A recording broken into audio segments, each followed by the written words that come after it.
¿Qué tal? ¿Cómo están? Todos buenos días. Vamos a dar inicio a esta sesión, a este webinar. Voy a leer el resumen del doctor Ranferi. El doctor Ranferi es investigador de la Universidad Autónoma de Chapingo, experto en nutrición de cultivos. Él es profesor investigador por más de 30 años en el Departamento de Suelos de la universidad, en las cátedras de nutrición vegetal, fertilidad de suelos, fisiología vegetal y diagnóstico nutrimental de suelos y plantas. Dentro de otras actividades que destaca, el doctor ha sido coordinador en la elaboración de la norma oficial mexicana de método de análisis de suelos, de plantas, de agua, de fertilizantes y de contaminantes. El doctor es asesor y consultor de grupos de agricultores y empresas en el manejo nutrimental de cultivos agrícolas. Es miembro del Sistema Nacional de Investigadores y miembro de diversos comités de evaluación científica a nivel nacional e internacional. También el doctor tiene varias publicaciones y artículos científicos en el área de nutrición y fertilidad de suelos. Muy bien, pues esto es a grandes rasgos el resumen de nuestro ponente. Vamos a darle la palabra y le vamos a permitir para que pueda pues iniciar con esta charla. Gracias, Edel. Muy buenos días a todo el público que hoy nos acompañan. Para mí es bastante grato poder transmitir y compartir algunas experiencias. Hay mucha información relevante relacionada con lo que es la nutrición. Desde siempre nos hemos dedicado a fertilizar los cultivos sin ocuparnos de lo que es la nutrición. Y nutrición, pues, es balance. Es una forma de fortalecer a la planta y vamos a ir pasando una serie de diapositivas donde vamos a ir explicando algunas cosas importantes de lo que es la nutrición, ¿sí? Para empezar, no sé si ahí ya se ve, ¿sí? La nutrición, en términos generales, es balance.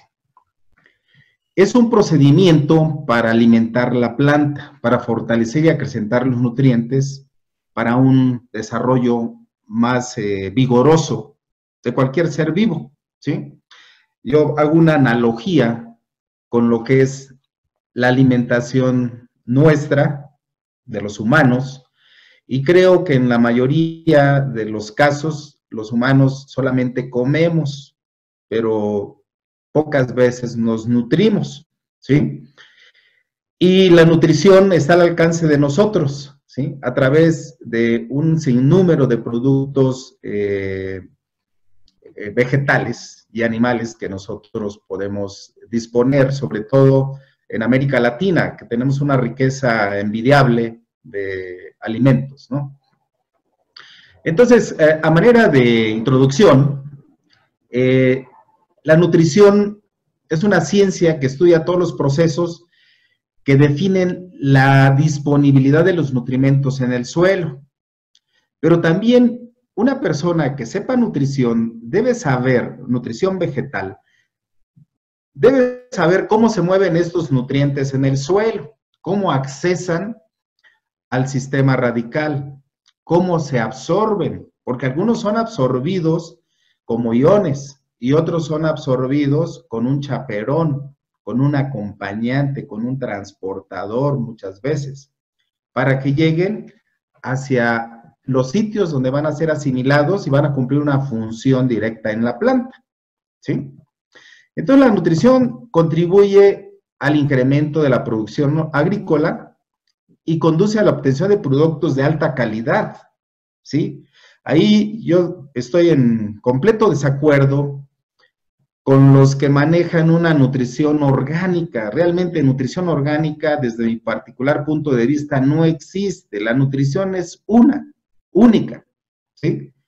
O estás nutrido o no estás nutrido. Y para lograrlo podemos disponer de productos minerales, de productos de síntesis y de productos orgánicos. Entonces, pero tenemos que hacer un uso racional de estos fertilizantes, porque nosotros muchas veces observamos que una planta crece muy bien cuando aplicamos urea, pero eso no significa que esté nutrida, ¿sí? Significa que está con un follaje exuberante. Y no significa que el producto que nosotros vamos a consumir esté balanceado. Entonces, tenemos que ser muy cautos en entender bien qué es la nutrición vegetal, ¿sí? Por otro lado, la fertilización pues consiste en estudiar los elementos disponibles que el suelo es capaz de proporcionar. Entonces, realmente yo siempre digo que la nutrición es algo magno, es algo grande, es algo que incluye muchos aspectos de la planta, del suelo, del clima, de la humedad, entre otros muchos factores. Para hablar de nutrición necesitamos recurrir a los criterios de esencialidad de Arnold y Stout, que fueron establecidos en 1939, más de 70 años, en donde se dijo cuáles eran los elementos y qué características deberían tener para que fueran esenciales. Entonces, muchas veces en el mundo nosotros estamos fertilizando justamente con 3 elementos: nitrógeno, fósforo y potasio. Y los otros no los tomamos en cuenta. Pero sí es importante que consideremos que mucho del aprovechamiento de los nutrimentos mayores, llamados macronutrientes, depende, sin lugar a dudas, de la presencia de los micronutrientes. Por ejemplo, del caso que vamos a hablar ahorita, que es el nitrógeno, un elemento importante es el níquel. Otro elemento importante es el molibdeno, que tiene una función muy importante para su aprovechamiento. Y pocas veces en los análisis de suelos que hacemos incluimos estos nutrientes. Estos elementos deben tener un balance, como le hemos venido diciendo, y aquí hay una situación interesante en esta imagen que les estoy presentando. El nitrógeno aproximadamente tiene 1 millón de unidades en una planta, contra el molibdeno que tiene 1 unidad. ¿Pero qué creen? Que el molibdeno es importante para que se asimile este 1 millón de unidades de nitrógeno. Por lo tanto, si no hay molibdeno, poco de ese nitrógeno se va a aprovechar, y mucho menos si no existe el níquel disponible para la planta, entonces gran parte del nitrógeno se va a estar perdiendo. Entonces, como necesitamos entender y conocer cada una de las funciones que tiene la planta en el metabolismo, ¿sí? De tal manera que tiene funciones específicas en los diferentes organelos y en las diferentes rutas metabólicas. Y todo eso de alguna forma contribuye al rendimiento y a la calidad de las cosechas que queremos obtener. Como dato importante, México es un país 100% exportador de fertilizantes. En el 2017 se importaron casi 5 millones de toneladas de fertilizantes, de los cuales el 79 o casi el 80% son importados, cuando nosotros aquí tenemos minerales suficientes y tenemos energía suficiente a través del petróleo para fabricar cualquier fertilizante que requiramos. Pero desgraciadamente nosotros le hemos apostado más a la ignorancia y estamos solamente produciendo el 21% de los requerimientos de fertilizantes en el país. De este 21% de fertilizantes, pues se producen en las diferentes empresas pequeñas o medianas que hay en el país. Del 79% que se importa, el 66.4% son fertilizantes nitrogenados, un 22.2% son fosfatos y 8.1 son potasio y algunos productos que vienen en una mezcla compleja de nitrógeno, fósforo y potasio. De todo esto sabemos que principalmente estamos importando fertilizantes nitrogenados, ¿sí? Y de ellos la urea importamos aproximadamente el 48% de la urea que se consume en el país, ¿sí? De toda el área agrícola de México, unos 22 millones de hectáreas, solamente fertilizamos 15 millones de hectáreas, apenas el 68%. 5.6 millones son de maíz, tanto de riego como de temporal, 1.3 de sorgo, 857,000 hectáreas de frijol y 762,000 hectáreas de trigo, ¿sí? Esto hace que el negocio de los fertilizantes sea muy jugoso, ¿sí? Se sabe que el costo de los fertilizantes en el mercado internacional representa una cantidad muy importante de dinero que tiene que irse del país. Pero los que estamos metidos en el negocio de los fertilizantes, vemos, pues con un poco de tristeza, de que la diferencia entre la compra y la venta es aproximadamente un 60%, lo que genera una derrama en la comercialización de 45,000 millones de pesos para todos los que trabajamos en las cuestiones de los fertilizantes. Yo en lo particular creo que muchos de estos productos deberíamos fabricarlos en México de manera más eficiente, ¿sí? Y aquí vienen los principales países de donde se importa la urea, ¿sí? De Rusia, de China, de Irán, de Egipto, de Kuwait, Argelia, Ucrania, Trinidad y Tobago, Estados Unidos, en fin, de muchos países, cuando aquí tenemos por una parte la energía, que es el petróleo, y tenemos los minerales. Lo único que falta es que sincronicemos la parte científica para que se haga la producción de los fertilizantes que requerimos. En términos generales, todo esto encarece el proceso de producción y realmente poca importancia le ponemos al balance nutrimental que deben tener los cultivos para tener cosechas de calidad. Y por eso nuestro rendimiento promedio de maíz es muy bajo, de 2,5 toneladas, cuando hay áreas donde se están produciendo en este momento alrededor de 20 toneladas por hectárea de grano. Entonces, mucho del secreto está en el balance, en la nutrición y en el manejo del cultivo. Entonces, debemos manejar de manera más adecuada los cultivos, aplicando los fertilizantes que requerimos, ¿sí? Controlando bien las plagas, reduciendo la contaminación ambiental. Un exceso de fertilizantes pues nos va a dañar, nos va a ensalitrar, nos va a contaminar los mantos acuíferos, va a tener efectos muy fuertes en la naturaleza. Para eso necesitamos hacer un uso racional, más técnico, más científico, que nos permita, ¿sí?, aplicar la cantidad exacta de cada uno de ellos para obtener la máxima producción y calidad de los productos que requerimos para nuestra alimentación. Desgraciadamente no hacemos ese manejo y pues realmente el agricultor siempre tiene altos costos de producción, baja productividad, baja calidad y baja rentabilidad, y todo el tiempo pues se está perdiendo.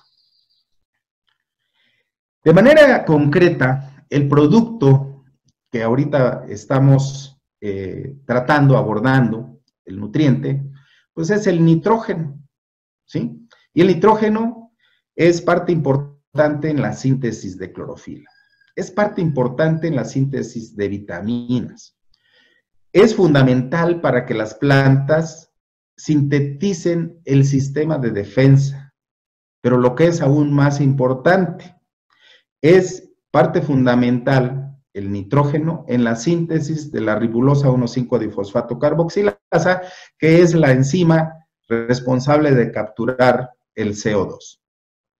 También promueve procesos de absorción de nutrientes a través de todo el sistema enzimático, la respiración, la fotosíntesis, la división celular, entre muchos otros procesos, ¿sí? Forma parte de los órganos vegetativos y reproductivos de la planta, fomenta un rápido crecimiento de cualquier planta, lo cual muchas veces la gente lo ve como un proceso importante de crecimiento y especialmente de vigor, pero realmente tenemos que balancear todos los elementos esenciales. Aumenta el contenido de proteínas en los granos, sobre todo en maíz, cuando se aplica en etapas un poco tardías. Cuando no tenemos nitrógeno suficiente, empieza un proceso de degradación de las clorofilas, como aquí lo podemos ver, del ápice por la nervadura central y luego se extiende hacia los extremos. Y este problema se va agudizando a medida que la planta va teniendo un déficit más grande de nitrógeno. Entonces, también se reduce el tamaño de los frutos, se reduce el tamaño de las hojas, en frutales empieza a haber mucha materia muerta, ¿sí? Las hojas cloróticas, el crecimiento es muy raquítico, en fin, tiene un efecto importante cuando no está en la cantidad suficiente. Existen varios productos fertilizantes nitrogenados, sulfato de amonio, nitrato de amonio, aquí vienen sus concentraciones, y de todos ellos, la urea es uno de los fertilizantes que tiene más nitrógeno, después pues de los cargas amoniacales que en algunos estados del país se aplican, ¿sí? Entonces aquí vienen sus concentraciones, viene su solubilidad y viene la reacción que se genera en el suelo. Aquí hay un dato importante, ¿sí? La urea genera un efecto alcalino en el suelo al principio, ¿sí? Entonces, eso lo tenemos que considerar debido a que va a afectar dependiendo del tipo de suelo donde estemos aplicando la urea. Los amonios tienen un efecto ácido, los nitratos de calcio un efecto algo neutro, y así sucesivamente. Aquí vienen todas las fuentes nitrogenadas que se conocen actualmente, ¿sí? Ahora bien, cuando nosotros aplicamos cualquier fertilizante en el suelo, incluyendo la urea, tiene varias rutas, ¿sí? Aproximadamente entre el 50 y el 60% es aprovechado por el cultivo, y eso va a estar en función del lugar donde coloquemos el fertilizante. Segundo, una parte se va a lixiviar o se puede lixiviar dependiendo de las condiciones del clima, dependiendo de las condiciones de riego que tengamos, ¿sí? Otra parte se va a volatilizar directamente el suelo por reacción directa con los minerales. Una buena parte se va a desnitrificar, hasta un 50% se nos puede perder una vez que ya está en forma de nitrato por procesos de desnitrificación biológica. Otra buena parte se va a perder por volatilización directa de las hojas, ¿sí? A través de un proceso que todos conocemos que se llama fotorrespiración, ¿sí? Y la fotorrespiración genera pérdidas muy importantes en la planta. Y por último, hay inmovilización a través de los microorganismos y hay procesos de absorción o de fijación en las láminas de las arcillas. Entonces, si nosotros no tenemos cuidado en controlar esta pérdida, pues podemos tener una absorción por el cultivo muy baja, de alrededor del 50%. Aún con la urea, que la urea tiene alrededor del 46%, imagínense que se nos pierda el 50%, estamos solamente aplicando 23 unidades por cada 100 kilos de urea. Entonces, eso resulta pues muy costoso para un agricultor estar metiendo un fertilizante que se está perdiendo.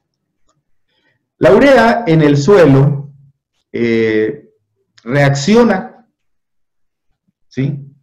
Pero es un producto que se ha creado a través del proceso Haber-Bosch, primeramente la fabricación de amoníaco, después la urea se hace reaccionar con CO2 y con el uso de alta presión, 400 atmósferas, y alta temperatura, alrededor de 200 grados centígrados, ¿sí?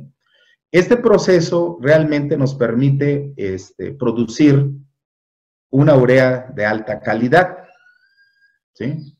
En nuestro país, pues tenemos petróleo, tenemos energía, ¿sí? El nitrógeno lo podemos tomar del ambiente para que podamos fabricar los fertilizantes nitrogenados que queramos, ¿sí? Sin embargo, cuando el proceso de producción de la urea no es adecuado y hay un sobrecalentamiento, se genera un producto que se llama biuret, es decir, se unen dos ureas, ¿sí? Y este producto, el biuret, puede resultar tóxico cuando se encuentra en el fertilizante a una concentración de alrededor del 1%. Las concentraciones deben de ser alrededor del 0.3 hacia abajo, para que tenga la calidad y especialmente no nos intoxique al cultivo. Entonces, es importante que nosotros veamos la calidad de la urea que estamos comprando. ¿Para qué? Para no dañar nuestros cultivos, especialmente si lo aplicamos de manera foliar. Cuando la urea la aplicamos al suelo, entra un proceso de hidrólisis, ¿sí? Se descompone y al final nos puede generar iones amonio y iones nitratos por un proceso de hidrólisis al amonio y después por un proceso de oxidación los nitratos, ¿sí? A través, todo esto es catalizado por las bacterias nitrosomonas y por nitrobacter, ¿sí? Ahora bien, aquí hay algo bien importante. Las plantas absorben amonio y absorben nitratos. Sin embargo, cualquier producto nitrogenado que apliquemos al suelo en forma amoniacal, tarde que temprano, o es comido por los microorganismos en forma amoniacal y por las plantas, o es transformado a nitratos. Y como nitratos, pues también sigue otras rutas que pueden, de pérdida, que pueden ser la desnitrificación y que puede ser la lixiviación, ¿sí? Entonces, al final, nosotros en el suelo podemos tener amonio o podemos tener nitratos, que son las dos formas aprovechables. De estas, la que es más rápidamente aprovechable es la forma amoniacal, ¿sí? Y el nitrato tiene que, después de ser absorbido por la planta, pasar a un proceso de oxidación y de reducción. Aquí tenemos el tiempo en el que puede tardar este amonio en ser transformado a nitratos, ¿sí? Pero también la urea, en este momento, tiene que ser hidrolizada, es decir, descompuesta para liberar el amonio y que este pueda ser aprovechado por microorganismos y por las plantas. Aquí tenemos una serie de reacciones que ocurren en los suelos que son alcalinos, ocurre la hidrólisis, el amonio puede ser de alguna forma transformado a amoníaco y como amoníaco perderse en forma gaseosa. Y por eso decimos que se puede perder hasta un 50% del nitrógeno ureico cuando los suelos no tienen las características químicas adecuadas para que la urea pueda, para que la hidrólisis nos genere amoníaco y que este amoníaco se pierda en forma gaseosa, ¿sí? Entonces, aquí es importante que cuando apliquemos los fertilizantes, primero, pues se tapen, se cubran con el suelo, haya suficiente humedad. ¿Para qué? Para que la humedad mantenga adherido a las partículas de arcilla el ion amonio, a los sitios de intercambio, y que no se convierta rápidamente en gas, ¿sí? También que la temperatura no sea tan alta y que esta temperatura no nos vaya a transformar este amonio a amoníaco y también se nos pierda. Cuando el suelo tiene un pH menor de 6.2, ocurre esta reacción y el amonio se mantiene, o el nitrógeno se mantiene en forma principalmente de amonio. Aquí tenemos una serie de reacciones en suelos alcalinos, nuevamente, y el producto final en un suelo alcalino es la producción de amoníaco, que es un gas, y que se va a perder hasta en un 50% nuestro nitrógeno. Entonces, queremos hacer un uso sustentable, debemos conocer de manera técnica y científica cuáles son los factores que regulan la disponibilidad de este nutriente para evitar sus pérdidas. Y uno de los procesos importantes es el pH del suelo, que el pH sea pues menor de 6.2. Otro, que haya suficiente humedad. Otro, que la temperatura sea moderada, sea baja. Y un último, que tengamos cubierto el fertilizante en el suelo para que no se pierda con facilidad, ¿sí? Entonces el pH es muy importante, pero especialmente controlar esos factores que son humedad, que son cubrir el fertilizante en el suelo, hacer una colocación correcta en el área de raíces y especialmente que no quede expuesto a altas temperaturas y a la radiación solar. Aquí viene una serie de gráficas de qué productos se pierden rápidamente. El sulfato de amonio se mantiene durante 2 semanas, pero a las 12 semanas baja una cierta cantidad. Pero en el caso de los productos derivados de la urea, las pérdidas son muy importantes, casi del 100%, cuando tenemos altas temperaturas, pHs alcalinos y especialmente en 12 semanas prácticamente se perdió todo el nitrógeno. Ahora bien, las plantas comen nitratos y comen amonio. La urea libera amonio, ¿sí? El amonio es una forma muy rápida, muy versátil de asimilación. Realmente entre el amonio, la planta la célula le quita dos protones, lo combina con un azúcar que es glutamato, lo convierte a glutamina y de ahí lo manda a la parte superior para favorecer la formación de hojas, ¿sí? Por eso cuando nosotros aplicamos amonio, las plantas crecen muy rápido. Cuando metemos nitratos, la planta tiene que hacer un gasto importante de electrones, tiene que meterle 8 electrones al nitrógeno para convertirlo otra vez en una amida, y esa amida se combine con un glutamato, con un azúcar, y se forme la glutamina, o con un aspartato para formar asparagina, que son los ureidos con los que se transporta todo el nitrógeno en la planta. Entonces, la urea es un producto que promueve un rápido crecimiento del follaje porque el principal derivado son productos amoniacales, ¿sí? Ahora bien, ahora que nosotros queremos ya proponer una fórmula de fertilización, pues debemos referirnos a esta formulita, ¿sí? ¿Cuánto tengo en el suelo y cuál es la demanda del cultivo? Nosotros, desgraciadamente, queremos producir tanto grano de maíz, ¿sí?, como si fertilizáramos con la cantidad suficiente de nutrientes, ¿sí? Queremos producir 20 toneladas de grano sin aplicar fertilizantes o sin aplicar nada. Creo que eso no es correcto ni es lógico, ¿sí? Si queremos producir lo suficiente, necesitamos también fertilizar lo suficiente. Y esto lo podemos obtener a partir de esta pequeña formulita, ¿sí? ¿Cuánto hay en el suelo? ¿Cuál es la demanda del cultivo? ¿Cuál es la eficiencia del fertilizante en función de las características químicas, físicas del suelo? Y con base en eso establecemos la dosis de fertilización. ¿Cómo saber cuánto tenemos en el suelo? Bueno, a través de análisis del suelo, ¿sí? La empresa Apice tiene un laboratorio, se llama Nutrelab, que hace los análisis y hace, con base en esto, los programas de nutrición para los agricultores. Estos son los formatos que nosotros entregamos y además esta empresa hace los fertilizantes, te fabrica la mezcla de productos en un solo grano para la producción que tú desees obtener. Entonces, ¿de qué otra manera alimentamos la formulita que acabamos de presentar? Pues a través de las demandas. Aquí tenemos, por ejemplo, las demandas de nitrógeno, ¿sí? 22 kilogramos de nitrógeno, 4 kilogramos de fósforo, 19 kilogramos de potasio, ¿sí?, para producir 1 tonelada de grano, ¿sí?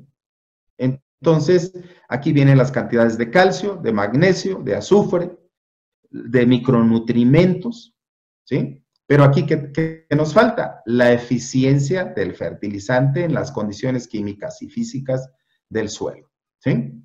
Aquí también viene, en esta gráfica, una serie de datos donde necesitamos suministrar el fertilizante, cualquiera que este sea, en diversas etapas de crecimiento del cultivo, ¿sí? Entonces, aquí la cantidad de nitrógeno que podemos adicionar, de fósforo, de potasio, en la etapa 1, en la etapa 2, en la etapa 3, en la etapa 4, en la madurez, y la cantidad suficiente de todos estos nutrientes para una producción de 19.3 toneladas por hectárea. Entonces, ¿qué tenemos que hacer? Hacer primero la estimación de las dosis que requerimos para una X producción y además las etapas críticas donde debemos aplicar los nutrimentos. Aquí estamos hablando solamente de 2 nutrimentos, de 3 nutrimentos. Más abajo viene para alrededor de 6 nutrimentos, pero también los micronutrimentos son esencialmente necesarios. Entonces, resumiendo este aspecto, necesitamos primero estimar cuánto necesitamos de fertilizantes para producir una X producción. Segundo, ser precisos en la etapa de mayor demanda de cada nutrimento y hacer varias aplicaciones. Yo he acuñado una máxima que dice, la nutrición se debe manejar a través de dosis bajas y frecuentes. Aquí lo que requerimos es también sincronizarlo con los costos de aplicación, ¿sí? Para saber si hacemos 1, 2, 3 o 4 aplicaciones, ¿sí? Pero hay etapas específicas de aplicación de cada uno de los fertilizantes en función de sus curvas de demandas, como esta. Aquí tenemos la curva de demanda de potasio, la curva de demanda de nitrógeno, la curva de demanda de fósforo y también existen las curvas de demanda de los micronutrimentos. Entonces, de acuerdo a esto, un alto porcentaje de la aplicación de nutrientes debe hacerse en la base vegetativa 12 del cultivo de maíz. Aquí tenemos otro ejemplo, donde tenemos también nitrógeno, fósforo y potasio. Siempre el potasio es uno de los elementos más requeridos, ¿sí? Los frutos son especialmente ricos en potasio. Y quisiera mencionar que en el pasado se decía que los suelos de México eran ricos en potasio. Era un error grave que se generó debido a que los primeros métodos de análisis que se aplicaron a los suelos mexicanos eran métodos para determinar elementos totales. Y en el pasado se decía que gran parte del potasio pues existía en los suelos de México. Pero que lo que no se sabía era que mucho de este era potasio estructural y poco de ese potasio era potasio disponible. Hoy en día los métodos de análisis de fertilizantes se ha depurado, se utilizan métodos que solamente determinan los elementos extractables o disponibles y entonces sabemos que en muchos suelos el elemento potasio puede estar deficitario. Hay respuesta al potasio de los cultivos en los suelos mexicanos. Entonces es un elemento que sí tenemos que aplicarlo. Hay elementos altamente demandantes de potasio y uno de ellos es el maíz, la caña de azúcar, el plátano, son cultivos que demandan mucho potasio. Y como vemos en esta curva de abasto nutrimental, el potasio es de los más requeridos para la producción de grano. Entonces vienen las etapas de desarrollo del cultivo y cuándo debemos hacer la mayor parte de las aplicaciones de los fertilizantes. A manera de ejemplo, aquí venimos indicando las cantidades de fertilizante que se pueden aplicar en cada una de las etapas. ¿Para qué? Para hacer más eficiente el aprovechamiento del fertilizante y subir esa eficiencia de un 50, un 60 a un 80 hasta un 90%. Antes, si aplicamos mucho fertilizante, quedaría expuesto a que este se lixive. Entonces, necesitamos hacer la aplicación en las etapas de mayor demanda, sobre todo para el nitrógeno. Aquí tenemos esta curva, desde la germinación hasta la etapa vegetativa 9, podría estar expuesto a que se lixivie. Entonces, tenemos que ir aplicando cantidades crecientes para ir sincronizando la dosis con la demanda del cultivo. De manera general, yo sugeriría que en los primeros días de la germinación aplicáramos de un 15 a un 20% del nitrógeno. En la etapa que tiene 8 hojas, se puede aplicar del 50 al 60% del nitrógeno. Y en la etapa de espigamiento, de 15 a 20% del nitrógeno. Entonces aquí viene, dependiendo de la variedad, los días. En los días 0, del 15 al 20% del nitrógeno. De 25 a 30 días de la germinación, entre el 50 y el 60, y entre 50 y 55 días después de la germinación, 15 a 20% del nitrógeno. ¿Para qué? Para reducir las pérdidas y aumentar el aprovechamiento, especialmente de un fertilizante que se pierde mucho, como es la urea. Cuando no fertilizamos correctamente, ¿qué ocurre? Que empieza a haber deficiencias del elemento. Y en el caso de la hoja, insisto, se manifiesta por un acorchamiento del ápice que viaja por la nervadura central y se extiende hacia las orillas. Aquí vemos la deficiencia de nitrógeno. También estamos, a diferencia del nitrógeno, la deficiencia de potasio empieza por el ápice, viaja por los bordes y camina hacia la nervadura central. ¿Qué pasa en la mazorca? Pues disminuye el tamaño de la mazorca, disminuye el llenado del olote y especialmente disminuye el rendimiento, ¿sí? Entonces, es importante que nosotros manejemos de manera adecuada este producto para que tengamos resultados efectivos y de alta rentabilidad, sobre todo para disminuir pérdidas.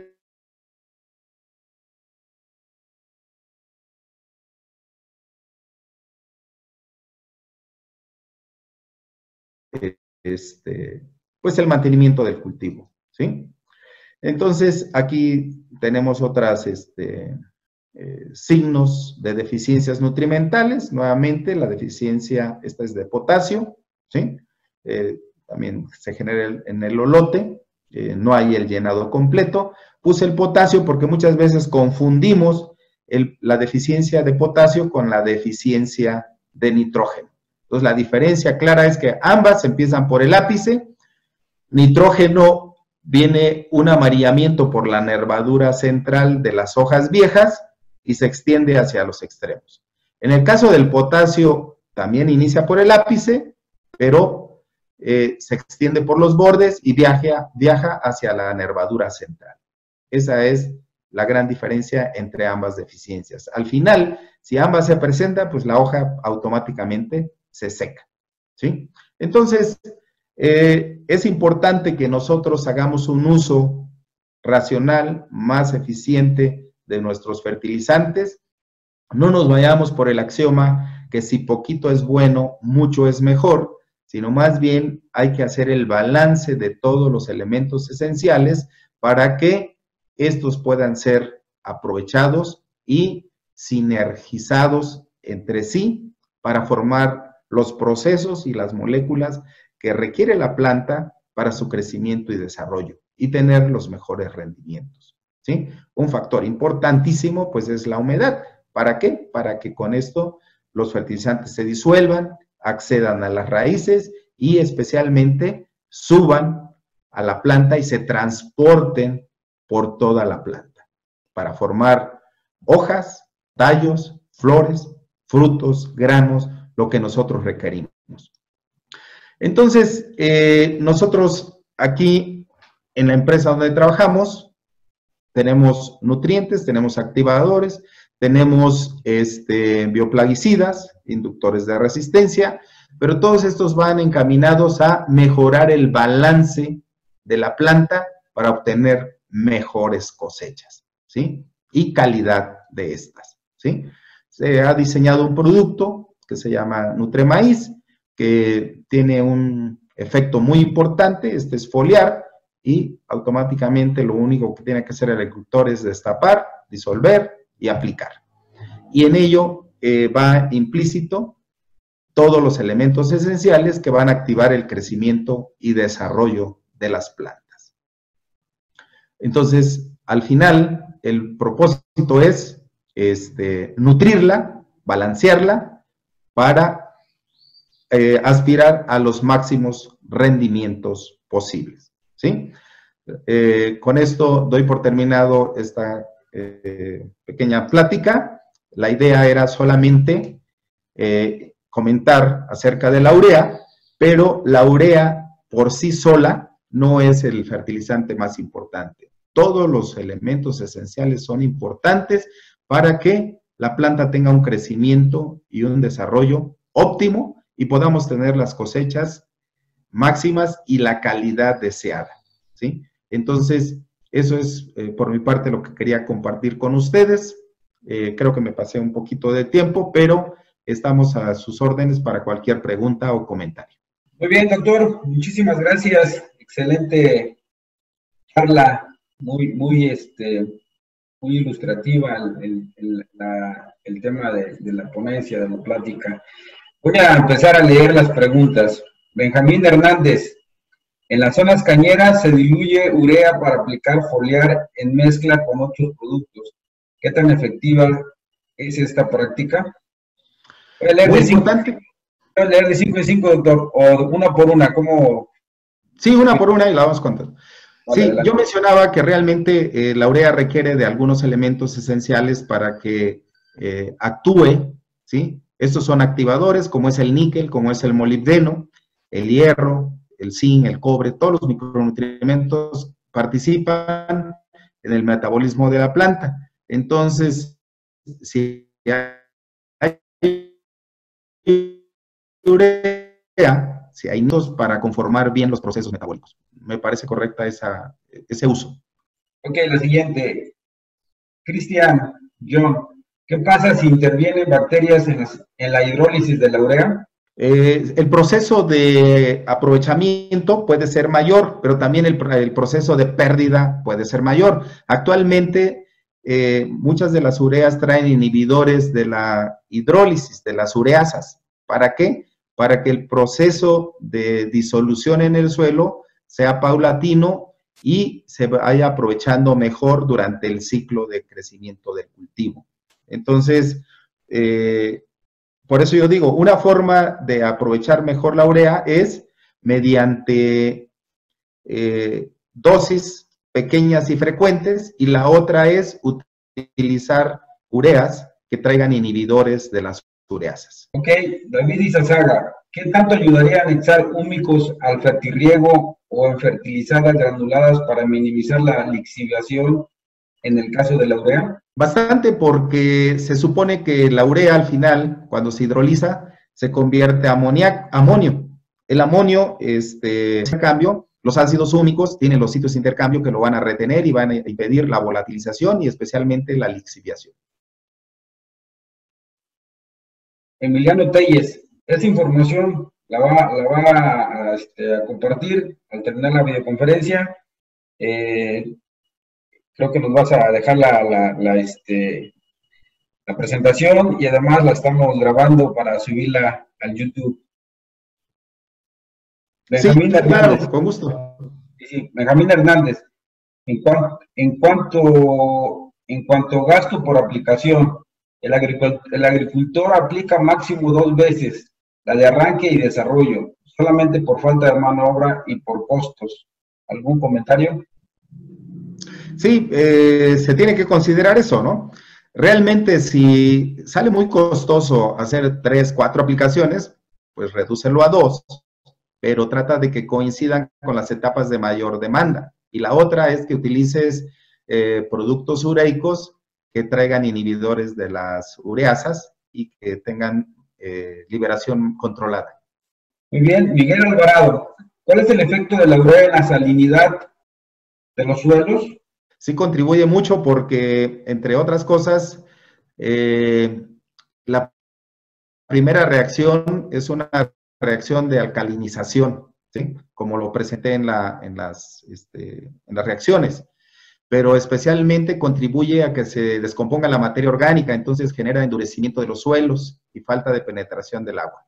Considerando que la mayor parte de los componentes de la urea es sal, ¿cuáles son los criterios de sostenibilidad con el uso de la urea?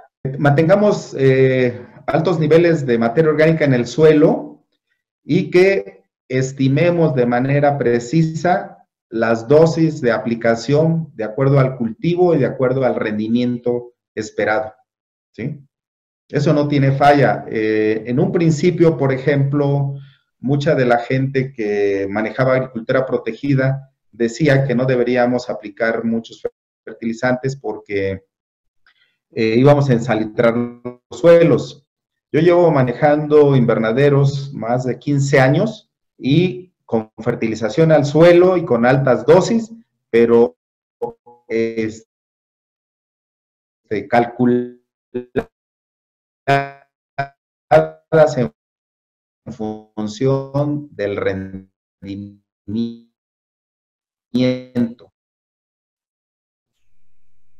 De tal manera que yo aplico lo que el cultivo va a extraer, no más de lo que se requiere.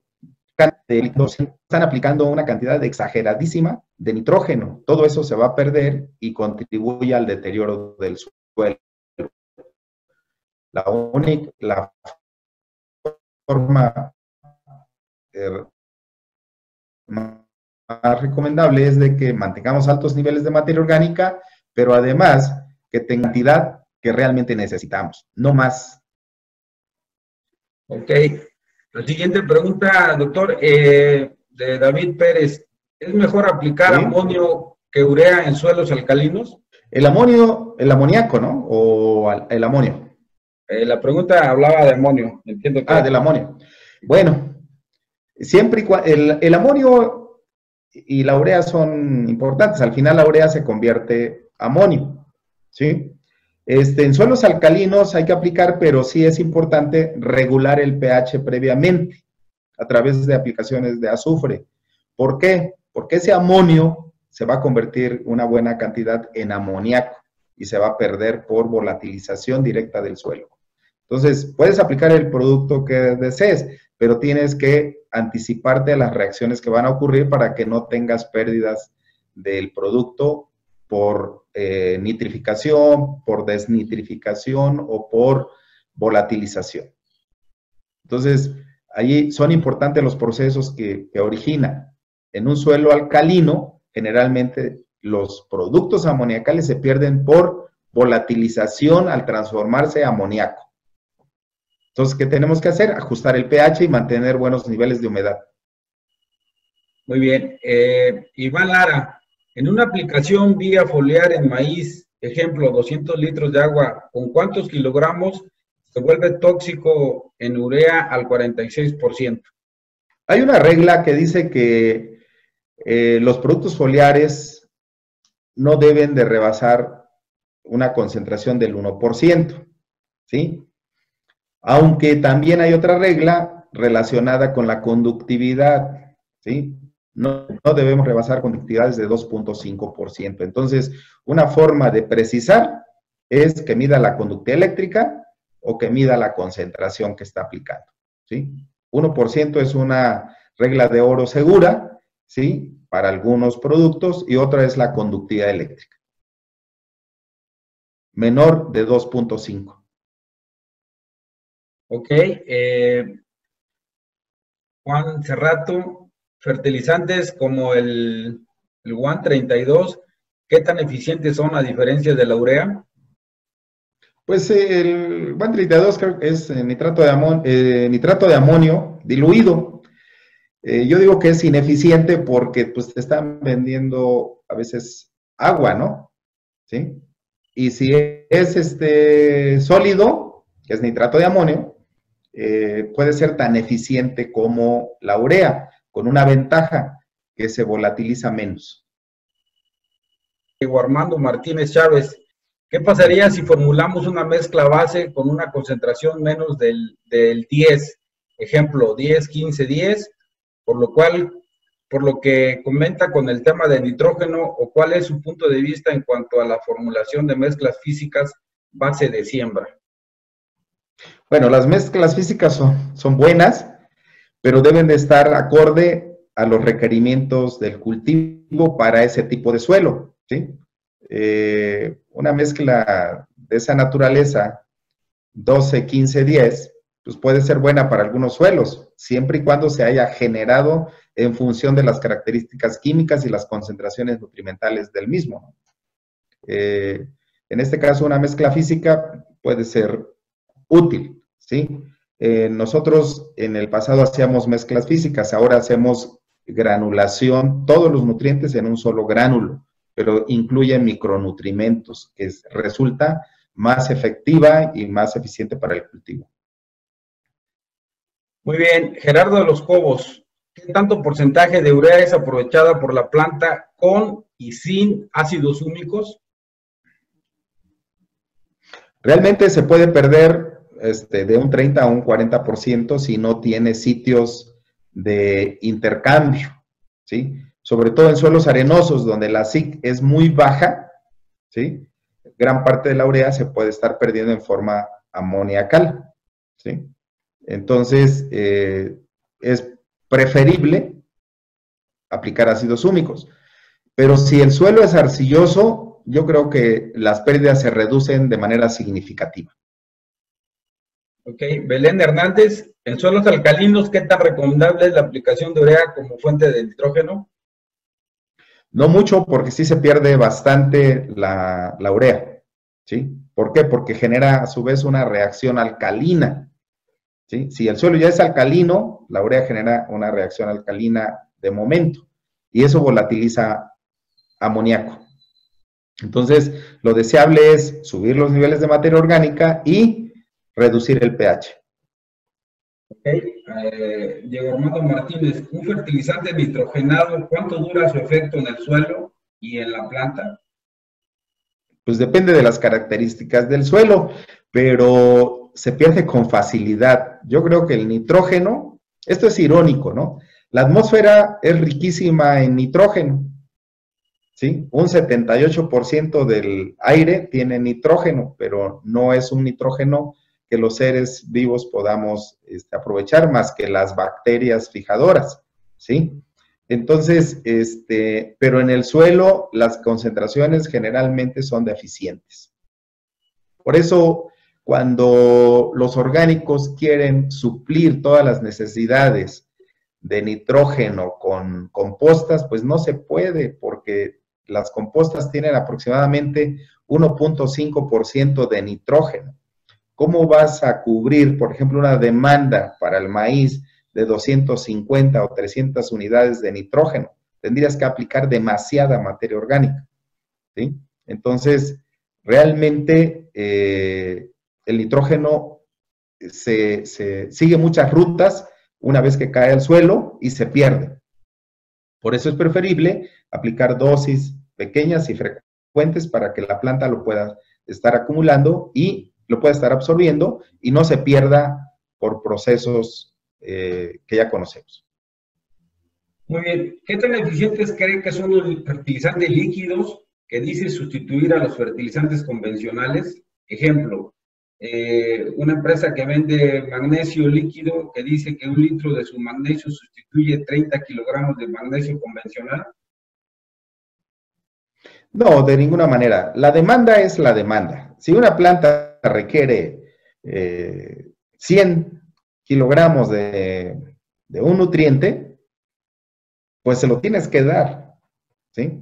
¿Por qué? Porque la materia no se crea ni se destruye, solo se transforma, ¿sí?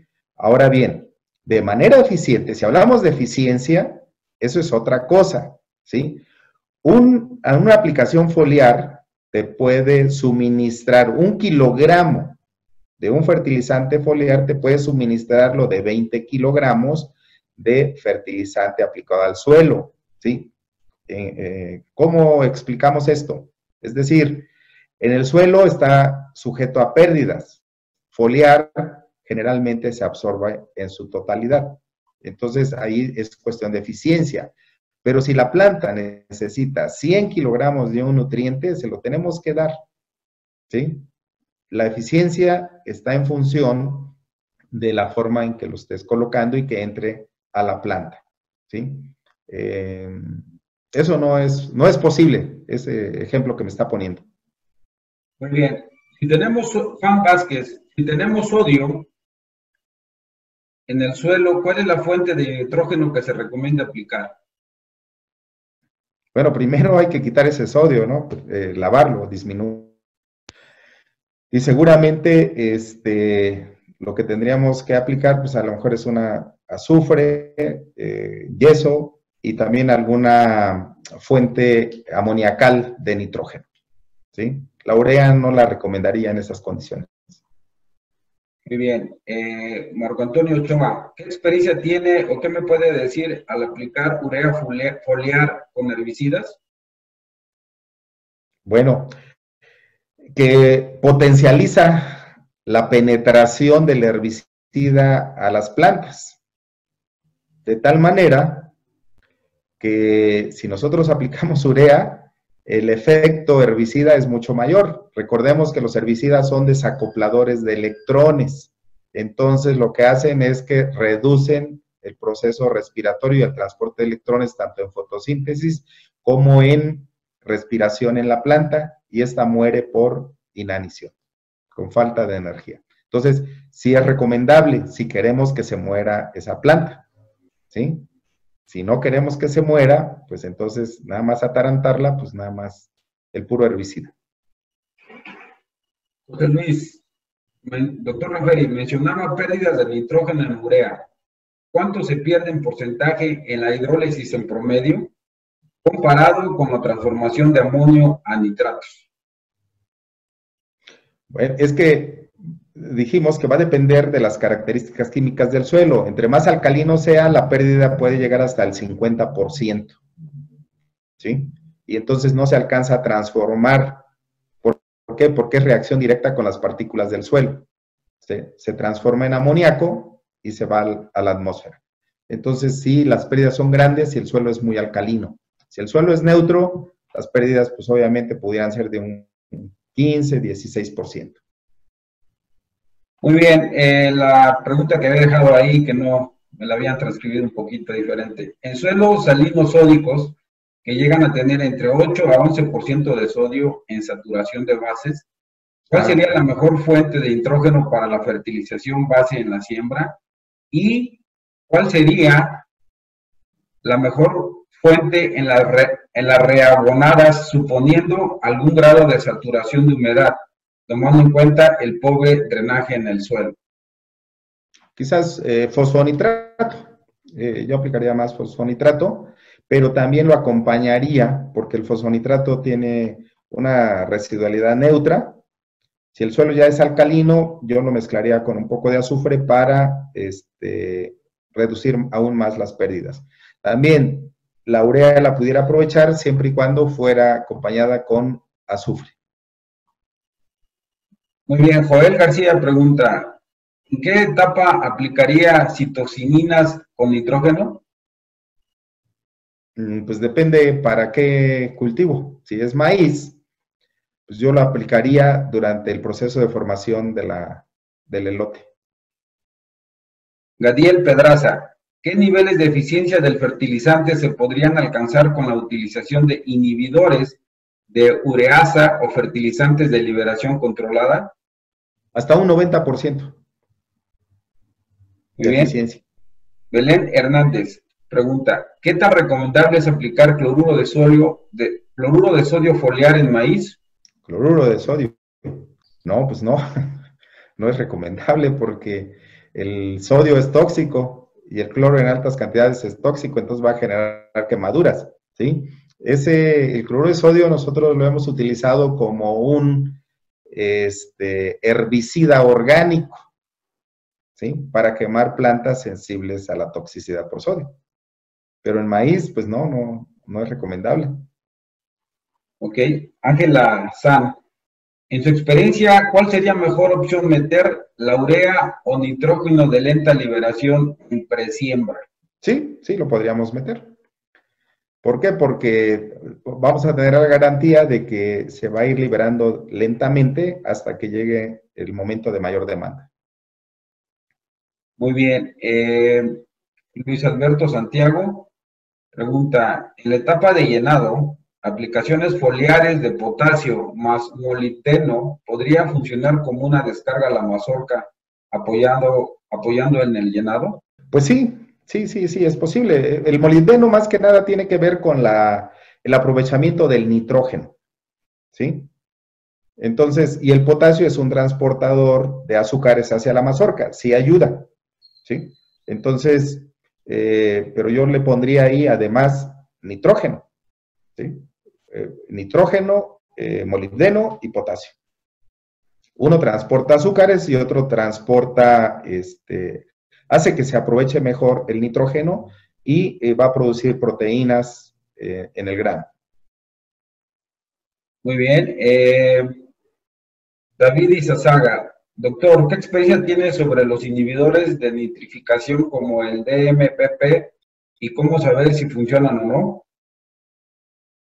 Bueno, solo aplicándolos, pero sí, nosotros acá comercializamos una urea que trae un inhibidor y funciona de maravilla, funciona muy bien.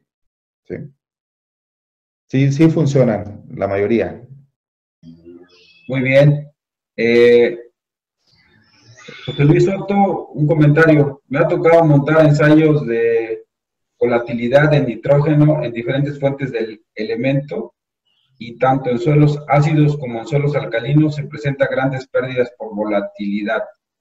Aplicamos el mismo protocolo que implementa el CIMMYT. ¿Algún comentario? Pues tendría que conocer las características del suelo, de los suelos donde los están aplicando, ¿no? Y también de qué manera hacen la evaluación de esas pérdidas, porque hay algunas técnicas que son por radiación infrarroja para determinar cuánto amoníaco se está perdiendo.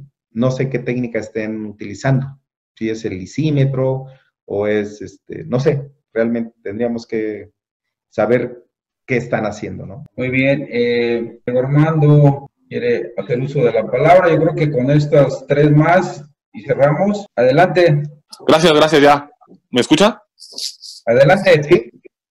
Muy bien. Fíjese este ingeniero que con la pregunta que le hice hace ratito, nada más a lo mejor no fue muy explícito. A ver, pero por ejemplo, acá en la zona de granos de la barca donde yo estoy trabajando, ¿sí? El productor o también los proveedores están acostumbrados a vender un fertilizante base muy cargado en nitrógeno.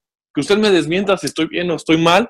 Mi idea es, oye, ¿por qué metes a la siembra altas concentraciones de nitrógeno cuando realmente no es tan esencial o no es tan necesario en esa etapa de emergencia, ¿no? Usted lo menciona ahí en sus diapositivas que comentó, que compartió, que en emergencia se ocupa de un 10 a un 20% de nitrógeno en esa etapa específica de nitrógeno. Hasta B8 es cuando necesitamos nosotros reabonar entre un 50 y un 60% de la fuente nitrogenal.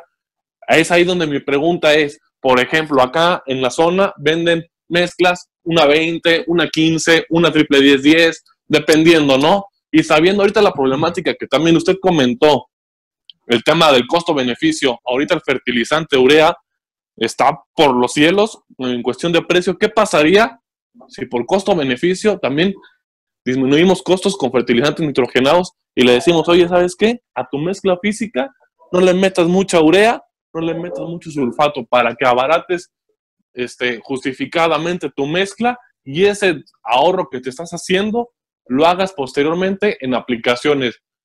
No metas una 20-10-10, mete una 10 o una 5-15-20, por así decirlo, ¿no? Aunque no sea real, aunque sea ahorita un número burdo, pero usted como ve esa parte de no meter tanta concentración nitrogenal en la mezcla física en base. ¿Cuántas unidades serían en la primera aplicación? En la primera aplicación serían como unas 52 unidades a requerir en emergencia con lo que usted nos compartió. En urea serían como 150 kilos y en sulfato de amonio serían como unos 250, 300 kilos más o menos. Pues sí. Bueno, la respuesta es obvia, Armando. Ok. Si mi negocio es venderte fertilizantes, ¿qué crees que te voy a vender? Sí, sí, claro. Yo Pero, lo digo por la parte de costo-beneficio, ¿no? Ahora sí, sí que este negocio de los fertilizantes es algo muy viciado. Usted lo conoce ya, pero sí, por la parte técnica, ¿cómo ves si nos vamos por ese lado? ¿Cree que es lo adecuado? pues sí. Mira, yo acabo de estar en Vista Hermosa, ¿conoces? Sí, claro, claro. Ahí Ahí conozco. por Yurecuaro. Ahí Sí, vamos a claro. atender unas plantaciones de maíz dulce. Ah, Eh, fíjate qué bien. Cuando guste, y nos vamos, invita. justamente ellos andaban ahorita por las 600 unidades de nitrógeno. Tienen Ujú, plantas sumamente gordas, le podríamos llamar, ujú, exuberantes, ¿sí? ujú. Pero con mazorcas pequeñitas, ¿sí? Órale, Y no órale. saben por qué. Pues la causa es justamente que están muy nitrogenadas, ¿sí? Ok, Entonces, es correcta tu apreciación en el sentido de que tenemos que bajar al principio las dosis y aumentarlas a la mitad del ciclo, ¿no? ¿Para qué? Para que el aprovechamiento sea mejor. Sobre todo en el maíz dulce, que es un maíz de porte bajo, que tú puedes estar fertilizando casi hasta la cosecha, ¿no? sí, Entonces, claro, vamos a hacer esos ajustes. Ahora, las cantidades las vamos a ajustar en función de los análisis del suelo, ¿sí? claro. En nuestro laboratorio hacemos esos análisis y automáticamente estamos fabricando el fertilizante que ellos van a requerir. Ok. No, Muy muy bien. bien, Muchísimas gracias. gracias. Belén Hernández, te activé el audio. ¿Quieres participar? Adelante. Sí, buenas tardes, ¿me escuchan? Sí, ¿Sí? Sí, adelante. doctor, buenas tardes. Mira, Buenas tardes, Belén. nosotros estamos iniciando en el cultivo, bueno, tenemos varias ideas ahí. Estamos empezando en la actividad agroempresarial y tenemos suelos vírgenes. Mandamos a hacer algunos análisis de suelo en Campeche, en el municipio de Candelaria, y quisiera Ujú. compartir algunos resultados. Mire, ahorita vamos a sembrar este, algunas calabazas que a lo mejor lo conoce, que es la calabaza chigua, que le llaman, o la mentada pipiana. Ok, Es para un tipo de semilla.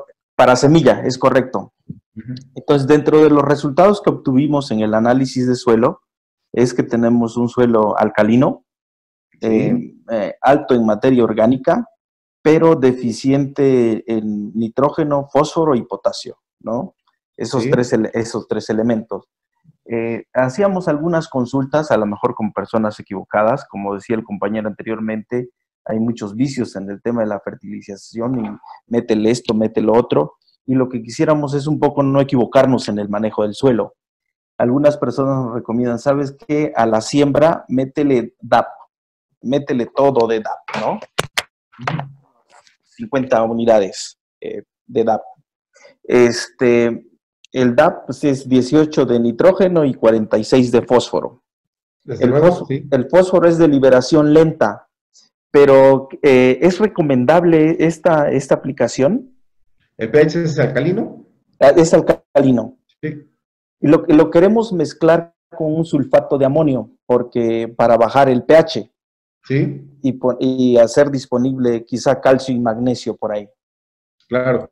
Este, podríamos, pero si yo aplico, escuchando la recomendación, por ejemplo, es una regla que para el caso de hortalizas y en todos los cultivos o en la mayoría de los cultivos, el mejor aprovechamiento del nitrógeno se da después de los 30, 40 días.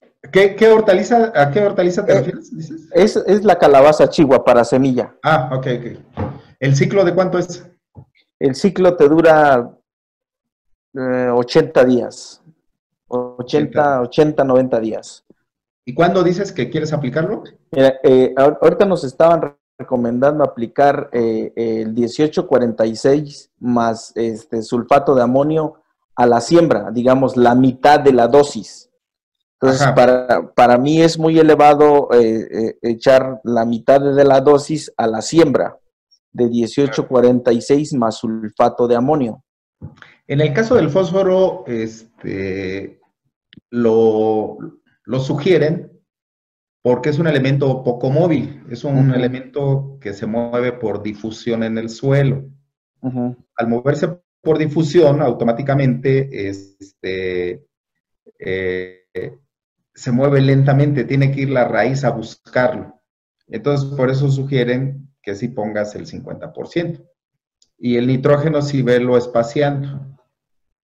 Ok, ¿Sí? podría aplicarlo, digamos, siembro hoy a los 20 días, a los 40 días, digamos, podría Más o menos a diferir, la mitad del ciclo, ponerle diferir. una mayor cantidad para que te ayude a salir el ciclo.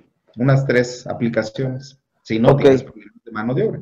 perfecto. Y lo otro, doctor, dos preguntas más. Una, por ahí hice mal una pregunta. Lo que quise preguntar es que qué tan recomendable es para el caso de, estaba aquí anotando, para el llenado de frutos, en el caso de semilla de calabaza es muy importante el llenado de frutos. Aplicar cloruro de potasio, foliar, Ah, no, de considerando sodio, que dijeron de sodio. Sí, sí, es que ya ahí me equivoqué, pero es cloruro de potasio, le meto nitrógeno más molibdeno para que tenga yo un mejor resultado, Ajá. de manera foliar. Cámbialo por sulfato de potasio. Sí, y la última, doctor, ¿en dónde podemos obtener las curvas de demanda de los cultivos? Pues algunas están en pues en la literatura. Ahorita a la mano no tengo esa información. Sí, Ok, sí, yo doy un curso de diagnóstico nutrimental de suelos y plantas en la Universidad de Chapingo y tengo para muchos cultivos. ok, Pero perfecto. sí los puedes encontrar en la red. Varias. Ok. Damos el audio a Iván Lara Gracias. para que nos haga favor de hacer la pregunta o el comentario que estaba pidiendo. Adelante, Iván. Sí, muchas gracias. Alguien preguntó qué pasaría, en dónde aplicaría, cuándo meter citocinas más nitrógeno. Me quedó de la duda porque comentó aquí el doctor que sería en la etapa de llenado.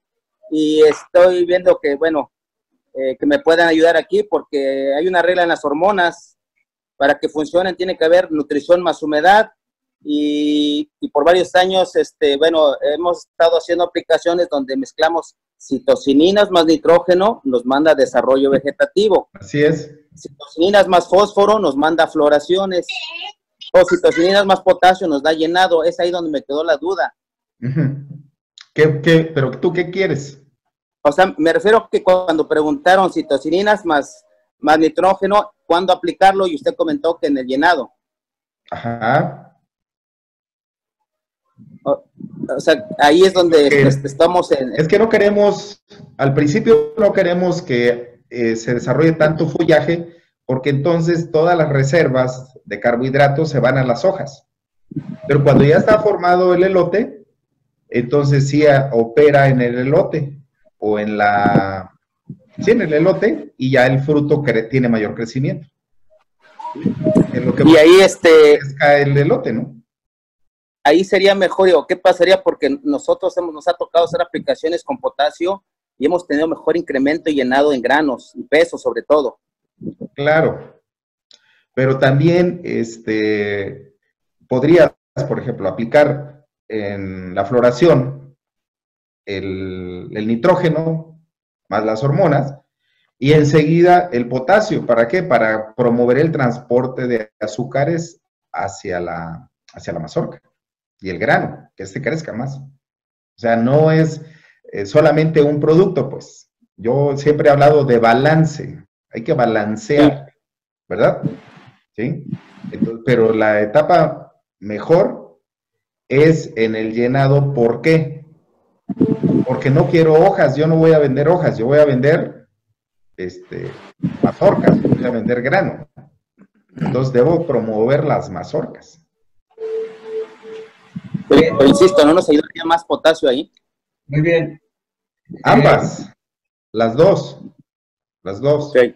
¿Sí? Poco de nitrógeno, más aumento de potasio. Sí, es que si tú pones nitrógeno al principio vas a formar mucho follaje y vas a formar competencia por luz. Y no queremos eso, queremos que haya luz suficiente, que haya las hojas normales, no hojas gordas, y que al final lo que crezca es la mazorca. Entonces yo puedo promover, si meto nitrógeno y potasio más hormonas, en la etapa de llenado. Sí, esa era mi duda. ¿Sí? Muchas gracias, colega. Muy bien, pues A nombre de la Asociación Nacional de Egresados de Chapingo, Asociación Civil, en coordinación con Intagro, se extiende el presente agradecimiento al doctor Ranferi Maldonado por su participación en el webinar Uso Sustentable de la Urea en la Fertilización del Maíz, que se realizó el día 23 de abril del 2020, con la participación de colegas egresados de diferentes especialidades y de diferentes estados de la República. También se conectaron algunos otros colegas de otros países. Nos da mucho gusto estar compartiendo este conocimiento del doctor Ranferi. Muchísimas gracias, doctor, a nombre de los organizadores, y esperamos seguir colaborando en eventos posteriores. Con esto damos por concluido nuestro evento y agradecemos a todos. Muchas gracias.